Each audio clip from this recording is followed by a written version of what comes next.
Um, Hello, everybody. Welcome to listen to the Hoosier Shooting Podcast. I'm your host, Paul Swartz. With me is Holly Hoopingarner. I'll go on a limb and say that Holly's been one of my really good friends for over over a decade, almost 2 decades. You're getting old here, Paul. Don't remind me. Don't remind me. All joking aside, I don't think I've ever said to her, very special young lady here. Very special. Easily one of the hardest workers I've ever seen. Smart, intelligent. You got it. I remember I think I'm a mentor. I wouldn't go as far as say I'm a mentor, but For sure. I've been an older presence in your life.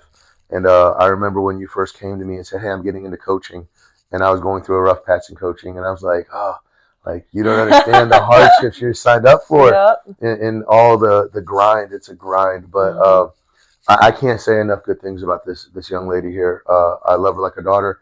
I might get emotional saying that, but like all joking aside, like very, very special to me and my family. My wife is thinks very highly of you. So, but I want to give you a chance to let you introduce yourself. Yeah. Starting from middle school, high school, college, and who's Holly? Perfect. Well, first of all, thank you for having me on. This is actually a really fun experience. As Paul said, we've known each other for a very long time now, and he was one of my first trainers coming into high school and everything, and kind of helped build my career in basketball. So that was a big part of my younger basketball career and whatnot. But I am from Greenwood. I'm from the South Side, from around Indianapolis. I've practically been here my whole life, which has been Can I ask awesome. you about Greenwood? Sure. Any kind of recognition that we should be aware of? Maybe a few things, yeah. Tell me about that real quick. I did end up breaking the scoring record at Greenwood. Okay. I was an Indiana All-Star, all that kind of How stuff. How many Indiana All-Stars have they had there? Just one on the women's side. On the women's side, one, and on the other side, two. Yeah. So the only female Indiana All-Star in Greenwood history. Paul is always very good about making me point out these things, which is nice. But you worked hard for him. You earned yes, you earned it. And he helped me along the way, which was no, great. You did it. Yeah, and Katrina helped me, all the sprained ankles, all that. So his wife is really the reason why I got to where I'm at. I was joking aside. She's the reason why I'm here too. Yeah. She's gonna come out on Valentine's Day. So my wife. Right. Anyway, so I had a great career at Greenwood and went through the recruiting process. Young, freshman, sophomore year of high school, had a great AAU program I got connected with. It was the Indy Magic back then. They're still around today. Justin Blanding was our head coach and still runs it. And he did a great job. And our group that came together stayed together for, 5-6 years, which is very rare, especially these days. You see, a lot of kids jump from team to team to team. Sometimes you'll play on 3 teams in one summer. It's kind of crazy, but we had a great group. I'm still best friends with a lot of those players, which is really cool to see. That's awesome. But anyway, so had a great recruiting process. Ended up wanting to stay kind of close to home. And so I ended up at IUPUI at the time. Obviously, now it's IU Indianapolis. It's changed. But so pretty much any gear that I have is like vintage, Can't go back to that anymore. Yeah, I think I could sell it for a high dollar, but maybe not. Autograph it. Yeah, exactly. I got that. I got your jersey hanging up there that I still. Yeah. I'll sell that. Have you autograph it? Yeah. So you played at IUPUI. Yep. Briefly talk about your senior year. You did something that's never been done at IUPUI. Yeah. So it was really, really neat. It was kind of a build-up, freshman to freshman year. We thought we were going to make the NCAA tournament. It hadn't been done yet. And we lose in a heartbreaking overtime game off of a buzzer beater to Western Illinois my freshman year. And so, we go back to the drawing board, sophomore year, junior year. We're there. We have great seasons. We just don't get over the hump. And finally, by senior year, we had some transfers that came back home. One was one of my teammates from the Indy Magic, all this stuff. So a lot of Indiana kids that got to play together again. And we ended up winning our conference tournament in the Horizon League for the first time in IUPUI's history. And then, we're supposed to go to the NCAA tournament. We don't have to talk about that. Yeah. If you don't want to. If you want to know, I graduated in 2020, not the best year. And so we never ended up going, but I remember watching the conference tournament. And this is a bit of emotional because, I've been working with you and have, a hands-on approach. And I remember your senior year was kind of like a closing of a chapter for me. Yeah. Because I remember for 8 years, I could always just go watch how they play. Right. And I remember watching that conference championship, and it was right before COVID. And then The sad part is though, and this is, I mean, you were kind of IUPUI putting the trophy over their head with you in the sprint and center was kind of the almost the poster child of like, look at what they lost. Every time you saw something, there was IUPUI and Holly, and it broke my heart every single time. Yeah, but you were the first. So just to make sure we go back, first Indiana All Star. Yeah. And first time ever at IUPUI in the big dance. Yeah. So 2 big accomplishments under your belt. Yeah. And so then you shift into coaching. Yeah. And partly what I think people don't talk about is the crazy thing after you're a senior and your career comes to an end. And like I was so blessed because I got to leave on a win, which most people don't do, right? Of course I wanted to go to the tournament, play in the tournament, but I left on such a high. But then as a player, you go through this like identity crisis almost when your career ends. Like I remember I watched, the news and they said, Sports Center saying everything's canceled. And I realized that I just played my last game and I wasn't even aware of it. And, for those 2 weeks, it was really hard. Like I just sat, everybody was at home, right? But I sat at home like, okay, and I knew I wanted to get into coaching, but I didn't know what that path was going to look like. I didn't have a position set up already, all that kind of stuff. And so I think as a young kid, you're a freshman in college, whatever, you think that you have so much time to figure it out. You have, so many games to play. You almost you don't take advantage of every opportunity that you have because you're like, oh, I have another game. Well, it comes quick that all of a sudden you don't have another game. Wow. And so, and I think I was just talking to a player that I had coached, and she's a grad now. She's about to be done. And we're talking about life after basketball. And she's like, man, I took advantage of some of the time I was in college, and I'm trying to make it slow down at this point. And so, that's one thing I tell a lot of our younger kids too, like, you have to stay in the moment, enjoy this. Like, it's hard, it's a grind, like anything worth having is hard, but like, it's going to come to an end soon. And you have the most people in your life that care about you right now. Yeah. You know what I mean? And like the people who are calling to check on you, the people who are in your corner if you need anything. You leave college and you still have some connections, but like, I'm not as strong. Yeah, it's not the same. You don't have the same community that you had naturally. And so, those first few weeks were like, oh my gosh, what in the heck am I going to do with my life now? Which is funny because this is a testament to you as a person. You said first off, you said a lot there. Yeah. That's going to be part 2 when you come back because I definitely want to dig into that. But I've met a lot of people that know you, and people always say the same thing. Like, yes, you're hardworking. Yes, you're demanding. But I have yet to meet a natural enemy of Holly Hoopingarner. Mm-hmm. Everyone's always loved you when you left. And it's funny because you have that awareness as a person that, you see me walk in the rooms, I walk out, I was like, oh man, thank God that guy's gone. I can't stand that guy. But I don't have that social awareness that you have, but the fact that you can make friends with anybody is just a special talent. Yeah.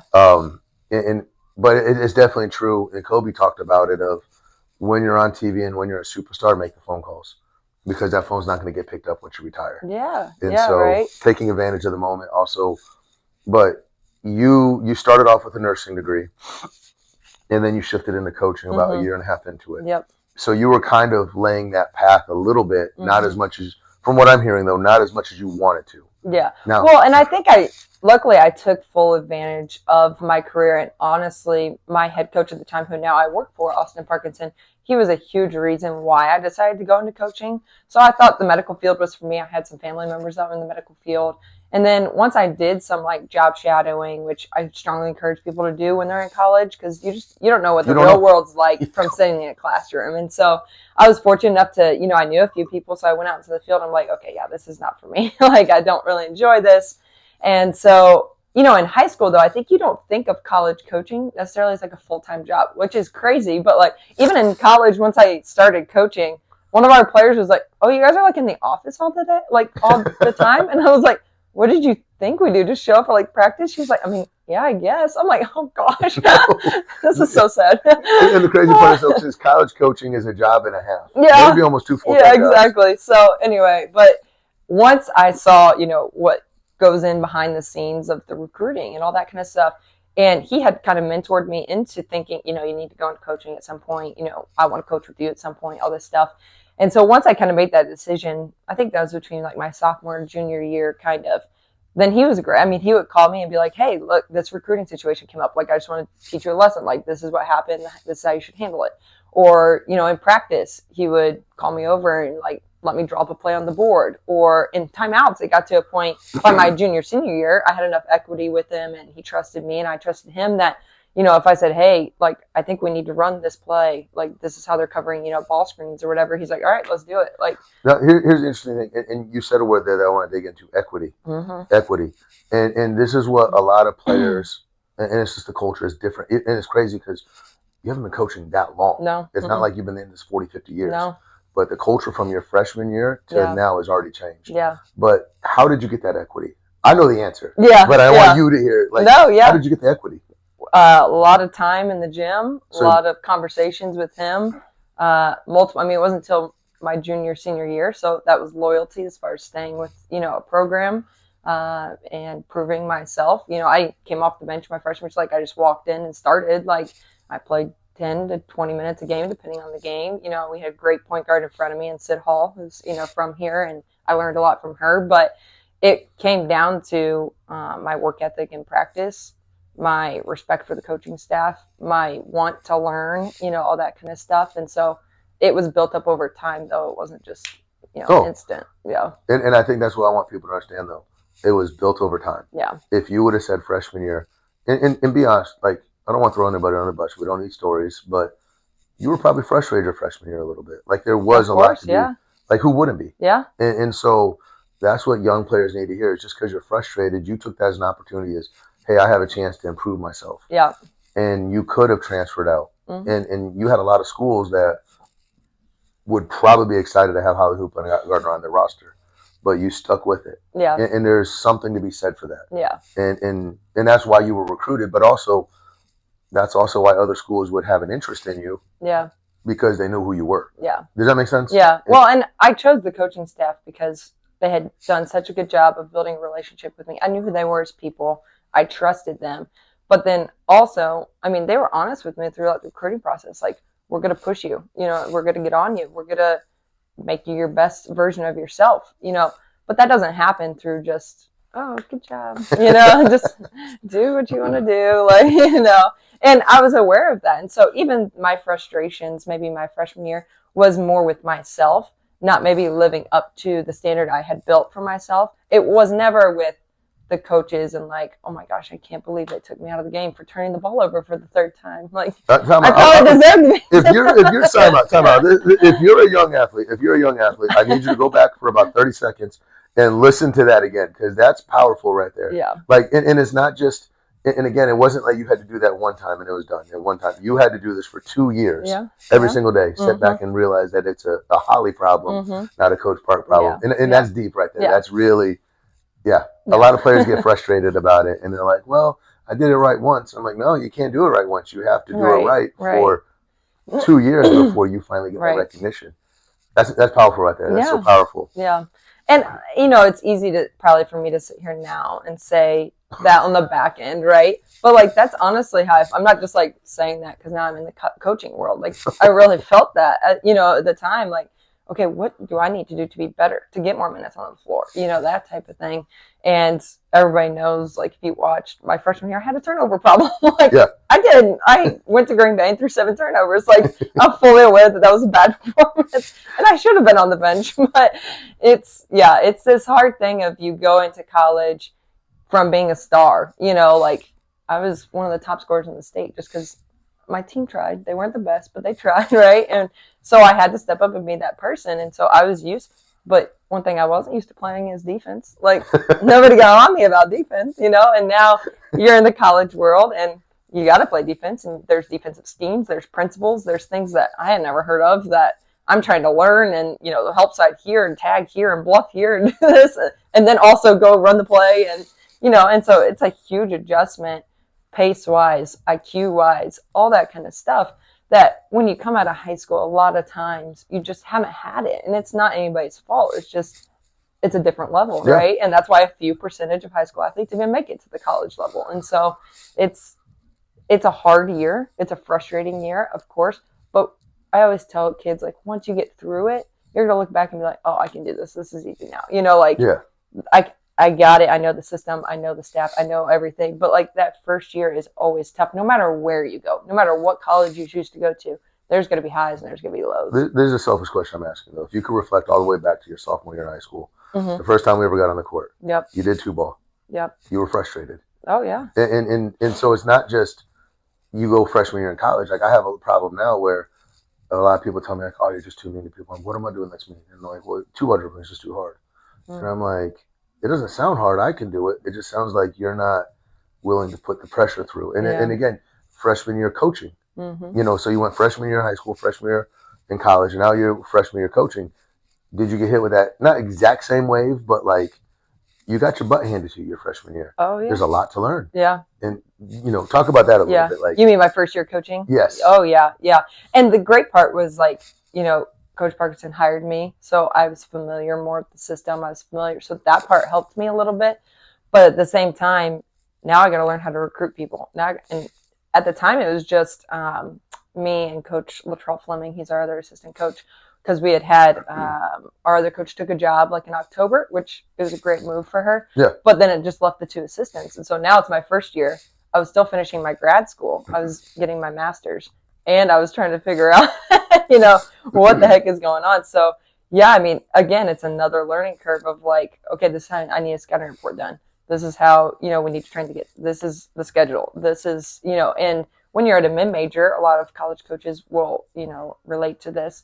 You're taking on multiple, like, if you're at a Power 5, you have the luxury of having, even now at Butler, we have a good amount of assistants. Like, we have a big staff. So it's easier to delegate and you can focus more on certain things.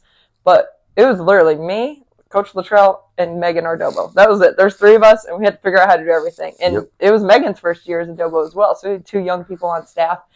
And so, I mean, we're trying to figure out how to do everything. And we felt like the harder we kicked our feet, the deeper the hole got dug, as far as like we just couldn't keep up with what was going on. But it was a great learning experience, and it was a great, sometimes the best thing to do is to kind of throw you in the fire and you got to figure it out, Well, here's the beautiful part about your next step, because there's going to be another part where you get your butt handed to you. Yeah. That's going to be when you're a head coach. Yeah, exactly. And then, okay, so now you're a head coach at a mid-major. Now you're a head coach at a Power 5. Yeah. And so you're always going to be consistently challenging yourself as a person. Yeah. And so, but if you quit your freshman year at IUPUI, you probably wouldn't be where you are now. Absolutely. And so it's all about sticking to it. And you may not, even though you didn't know what was going to be on the other side.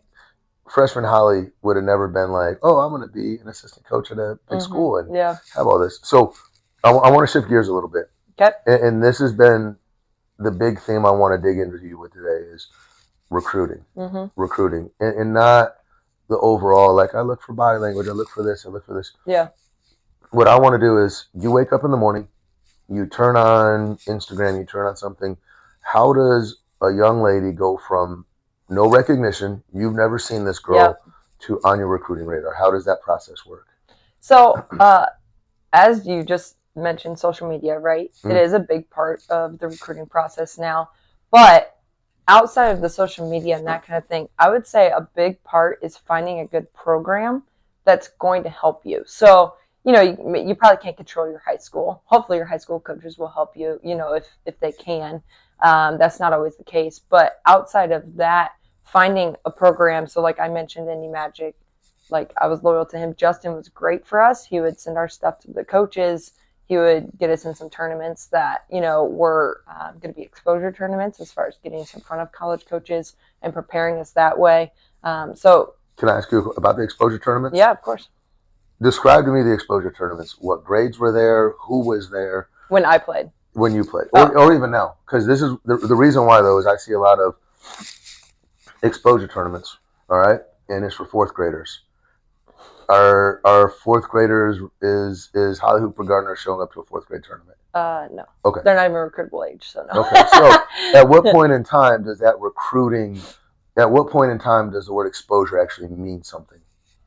I would say probably, so technically you're not, kids now will get recruited their 7th and 8th grade years. And a lot of times that's because they're playing on a higher level team. So, a lot of kids will play up these days instead of playing their age grade. Yeah. So, we've seen 8th graders playing on like a sophomore level team.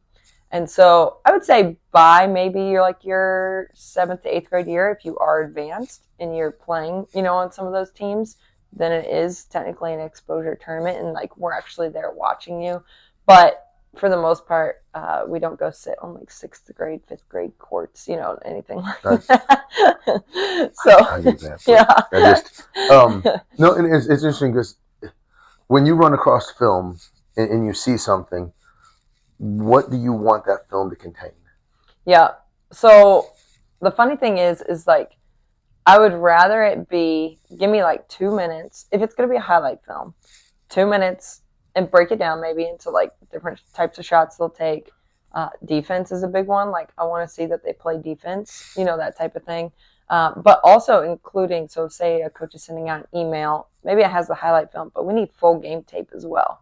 And so, because I think we could put you on a highlight film today. I'm 42 You and think? old. Yeah. Oh, I can.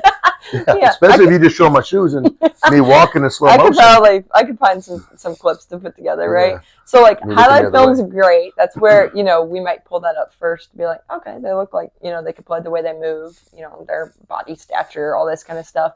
But now I need to watch a full game. Yeah. I need to see, are you a hustler? Do you play hard the whole time? Do you sprint up and down the court when you're not involved in the play? Are you still playing hard?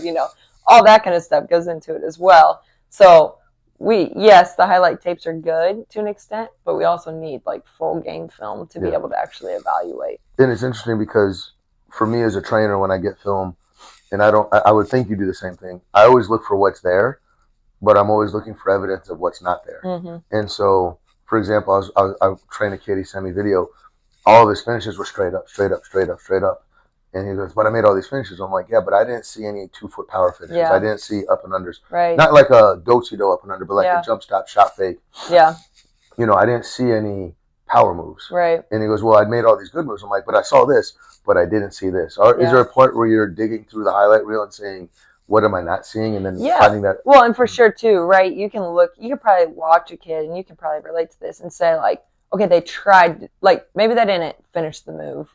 They tried to do it, like they have the ability to do it. We can work with that, but if like a kid literally can't dribble with your left hand by the time we're recruiting them, well, that's probably not great. That could be a red flag. So for you're looking at it's like, okay, where can I develop still? Like no matter what age they are, right? But for us, if we're looking at a sophomore, junior in high school that can't even functionally go to her left, we might have an issue as far as, we're going to continue to develop you once you get here, but we need a strong basis. And another part is we're really looking for fundamentals, and that's where a lot of people have kind of gotten off track, I think.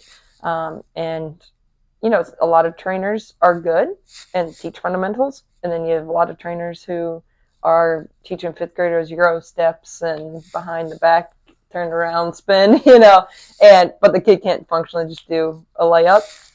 And we go back real quick. I want you to go back again, 30 seconds. Yeah. I need y'all to listen to that again. Yeah. And sorry, go ahead. No, it's okay. Yeah. And I think, a lot of college coaches, a lot of good trainers, a lot of people share the same frustrations of we've gotten away from the fundamental side of it. And so, we joke, if you come to our practices, we do jump stop drills almost every day. Like, can you dribble into the defense, land on 2, and make a pass? And people are like, I got that. Like, where's the one-handed finishes? I got that. And it's like, okay, but you're traveling in the game. So, let's hold on. Let's go back. We're going to do jump stop. We're going to do a box out drill every day because we're getting out rebounded and it's costing us games, right? And so the boring, the monotonous, if you can be great at those things, you're probably going to be a really, really good player. But if you are just worried about being able to, look pretty on your finishes and stuff. You know this about me. My biggest pet peeve is when someone jumps off the right foot, picks it with the right hand, and finishes. I'm like, that's getting blocked. That's absolutely getting blocked. Yeah. And that's not going to work. Unless you're like Zion Williamson, the movie. You're just a freak. Which one? Are you talking about the same Zion that I'm talking about? Cheeseburger Zion or... I'm talking about freaks. You're thinking Giannis. Giannis. Yeah, I'm going to get canceled on this podcast. Yeah, Zion's going to find me and come after me. I could outrun him, though. Yeah. So, I'm not sure about that one. But you got to think about it. Yeah. Giannis could beat me. So it's interesting you say that, though. I also heard you say this, though. There needs to be, so a girl can't go left. However, if she is willing to learn to be taught to go left, you can work with that.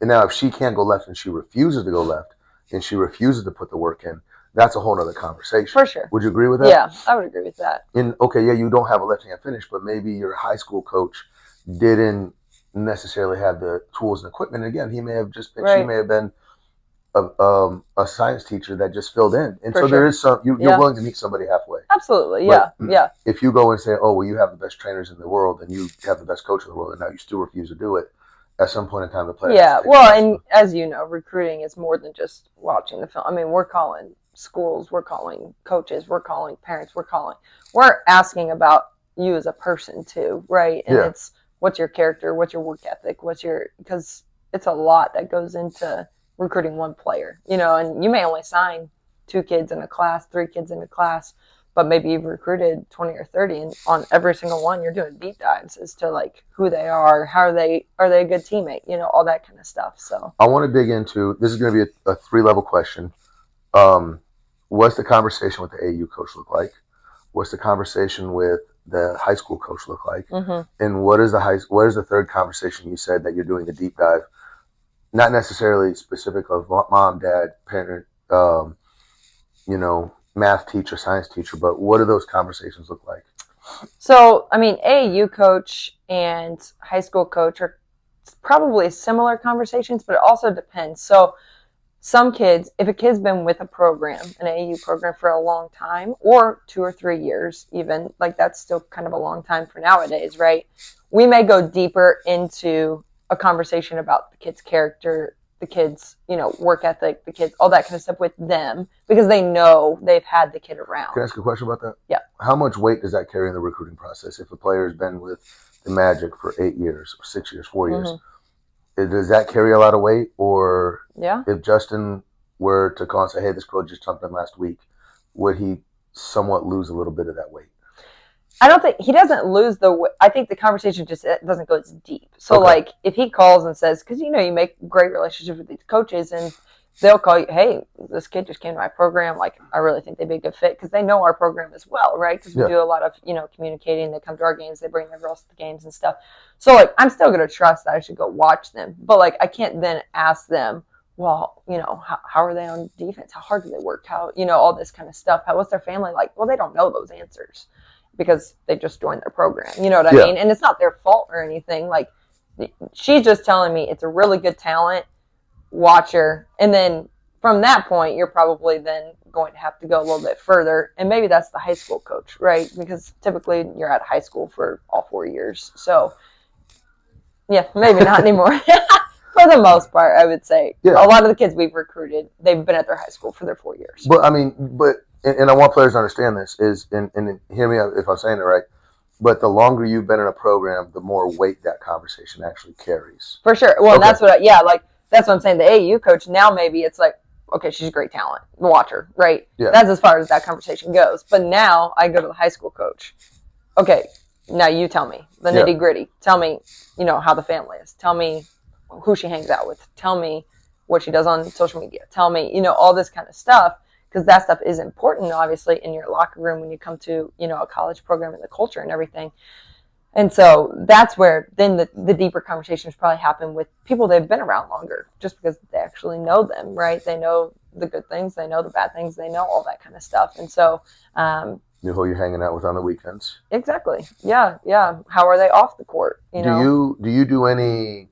So you got the inside the circle, the barrier of the circle. Yeah. You know what I'm saying? Inner friends. Yeah. Boom. Do you reach out to teachers, math teachers, science teachers? We have in the past. I have not recently. No.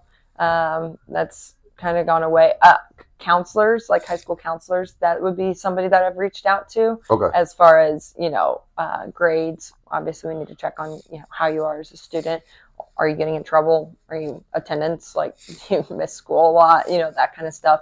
So that would be somebody who we do reach out to, as far as somebody within like the school that's kind of outside the program but knows about you as a student. Yeah. And that kind of thing. So I would say this, and this isn't an arrogant comment. I just want to be honest. Like if I were to call you and say, Holly, I have a girl that you need to check out. I think I could get a girl on your radar. Mhm. I can't get her a scholarship. I can't do any Correct. of that. But I could at least get your 2 eyes on them. I could get the door open, Yeah. and I could get a foot in the door. But then after that, it's on what they do. Yeah. Does that make sense? For sure. But if you found out, and this is what players don't understand, is they want me to make all these coaches, call this coach, call this coach. But like, if I give you a call and it's a dud, Mm-hmm. and like, oh man, I knew it was a dud, that puts a black eye on me. Yeah. And AAU coaches are the same thing. It's like, hey, I don't mind making the call, but understand, like, I can't send you somebody For sure. and then have that person be a known dud. Yeah. If I send you a lemon, then you're not going to pick my call Yeah. up anymore. Yeah. So there is, coaches have Yeah. to be very impeccable with their words. Yeah. So, I mean, have you Yeah. had those situations or? Yeah, and I think it's a two-way street. Like, we try to do a really good job of building relationships with the AAU coaches because now, and I have one in Illinois, like, he'll text me all the time, and he's a really good guy. I trust that if he tells me, like, hey, this is, like, you need to check her out, that she would be a good fit in our program, and it's somebody for me to actually look at, right? But it's a two-way street of, like, I've built that relationship with him. He's also built it with me. And so, like, he now feels kind of like this weight of, like, that's my friend. I don't want to, like, I'm not going to try to do something that would, hurt her friend. So I think it goes both ways. But yes, we do. I find it more now, I would say, international recruiting is tough because we've started to internationally recruit. We have a young lady from Australia on our team this year. She's been great. But a lot of times coaches, I mean, my inbox will just, this is the kid, this is the kid, this is the kid. And I watch her like, this is not the kid. I promise you, this is not the kid, right? And maybe it's not, I don't know how much they understand about the American college basketball either. You know what I mean? So, like, levels, I don't know if maybe they just don't understand it. And so I would say international recruiting has become harder as far as trying to decipher who actually is worth looking at and who is not, because you have to really watch a lot of film on them and do that kind of thing, do your digging in order to find out, like, if they're actually your level. Because a lot of these coaches are like, oh, I promise they're the one. They're your level. And I'm like, but there's no relationship there. So, like, Correct. they could disappear next week. You'd be like, I didn't know Igor to start off with. Yeah. It was funny because when I was at Delta State, I'm going to age myself here on this. You got DVDs that you had to watch. And so I remember this kid kept coming after me hard. Added me on Facebook. And this is before Facebook was really public. It was kind of like you had to know me to get on my Facebook. And so added me on Facebook, did all this stuff. And he wasn't good. He just wasn't good. Yeah. However, what I started doing was I started watching his film, but I started watching other players around him. Like, is there somebody on this film that I could recruit? And so, like, and I felt bad, but, like, at the same time, it just wasn't working. He just wasn't a fit. And and something else that we haven't really talked about, but you went from a high-level player in high school to college. Mm-hmm. What does a college freshman schedule look like? And a lot of people don't understand this. Yeah. Like, talk about Monday morning. Just talk about a Monday morning as a college freshman. Well, when I was playing, we had 6:30 weights. So, 6:30 weights. Yep. So we were up, boom, 6:30. No, you were at the weight room at 6:30. Yeah, so we were up by like 5:45. Yeah. 5:30 wake up. Yep. So we got over there, get stretched, everything. Had about a 45-minute to an hour session of weights and conditioning. So now it's about 7:30. I had 8 a.m.s my freshman year, so I would shower right there at the gym, go straight to class, try not to fall asleep in class. And then, it kind of depends on your class schedule, but a lot of times you have 3 classes a day your freshman year just because you have a little extra load as far as, whatever, you don't know what your major maybe is at that point, so you're taking some electives, you're doing all this. So you have class most of the day, and there you got to find time to... So 3 o'clock. Yep. 3, 4 o'clock, you're done. Usually around like 2:30 because we had a 3 o'clock practice slot. Okay. And so then you practice get to the gym. Yep, 3 to 5:30. 5:30. Yep. And then after 5:30, you probably have some kind of film, something, Yeah. some kind of team activity. So you get home at 7. 8 o'clock-ish? Yeah, 7:38. And that's pre-homework? You gotta eat dinner. You got dinner and homework? Yeah, you homework? gotta find homework as a freshman. Or find homework, find dinner. Yeah. As a freshman, that was a tough task in and of itself. So you got to find You dinner. gotta find dinner. So now, after your homework and after you get all catch up, now it's 10 o'clock. Mm-hmm. You're in bed. Yep. Just to do it all over again. 5:30 wake up. Yeah. And so I it's interesting because I have players that come here like, I want to be this elite athlete. I'm like, okay, tell me about your day. Well, I go to school, I play video games, I train for an hour, and then I go back and play video games. I'm like, that ain't gonna work. Yeah. Like you're gonna have a shell shock. Yeah. Like, and I'm not saying you have to throw your high school life away just to right. grind 14 hours a day, but there has to be, you know, if you're struggling with this little bit, imagine when you get into college, it's going to be this. And people, I hear people struggle with that all the time. And so, last question, I have 2 questions for you, and then we're out of here, I promise. How do you, when you walk into a gym, I'm assuming because when I was a college coach, I had a general idea of what I was getting myself into. I knew the guards, I knew the bigs, I knew what they were looking at. How many times have you been shocked to walk in a gym and say, I've never seen this girl, give me her information? I would say it's actually happened 3 or 4 times in my 4 years. I'm only 4 years in. 4 years? Yeah, 5. This is my 5th season. But you've been coaching, but playing career and everything. Yes. You mean as far as recruiting a kid? Yes. Yeah. I would say it doesn't happen a ton because we do a ton of research on all these, teams and stuff. And especially, I will say the circuits have made it a little bit easier because, like, they're pretty good about, they have websites, they have social media. You know who's on their team. You've watched who's on their team. But I'll give you an example. Even last year, there was a team from Ohio that had kind of been called up to play on the Adidas circuit. They needed a team to fill in. And there was an 8 p.m. game and an 8 a.m. game. And this girl was playing in both. And I happened to stay. And so I was there. I was watching this court. She was playing on the court behind me. But I don't like sitting down for very long. So I stand up a lot. And so I was kind of standing on the baseline between them. And so I was just, while this one was dead, I would watch this game and stuff. Well, this girl started hitting all kinds of threes. I mean, just lighting it up over here. And, like, nobody else was there. It was, like, me and one other coach. And so I'm like, I'm gonna come back the next morning and see, if she's any good. See if there's a fluke or so 8 a.m. I show up. Not many coaches are on the court. And sure enough, she hits 11 threes. 11! I couldn't believe it. And you're there in your mind just like... Yeah, exactly. And I'm thinking, wow, I found somebody, But... she's still in high school, so we'll see. Okay. No names. Cut. Right. Cut. But my point is, like, if you're diligent about, just watch. Watch other courts, see what happens. You may, find somebody, and I just happened to look over and. But here's the thing, though: if she's a bad apple, if she has a culture issue of throwing a fit when things don't go her way. She very well could have hit 11 threes, shown her behind, and been like, I lost it. Yeah. But that's the kind of person she has to be 24/7. Mm-hmm. You can't fake that kind of thing. Exactly. You're going to get caught. Exactly. Last question for you. And first off, you've done amazing. I appreciate your time. This has been awesome. This has been great. Last question. You wake up tomorrow. You are the commissioner of basketball in America. Any decision you make, 4-point line. You could say... Everybody has to have a recruiting tape. You can only bother me once. You can only tag me once on Instagram. Yeah. You have to make one rule universal from anywhere to everything. What's that rule for Holly Hoopingarner? Can I say shot clocks in high school? Is that a thing? Podcast over. Cut. Can that be my decision? You can make universal shot clocks. Yeah. Universal shot clocks. And you know what? It could be a long shot clock. I don't care. I just don't want to watch a team dribble the ball around for 4 minutes straight. Okay, fair enough. I respect that. So digging in that one. Yeah. So NBA 24, college 30 or 28. Yeah. And then high school would be what?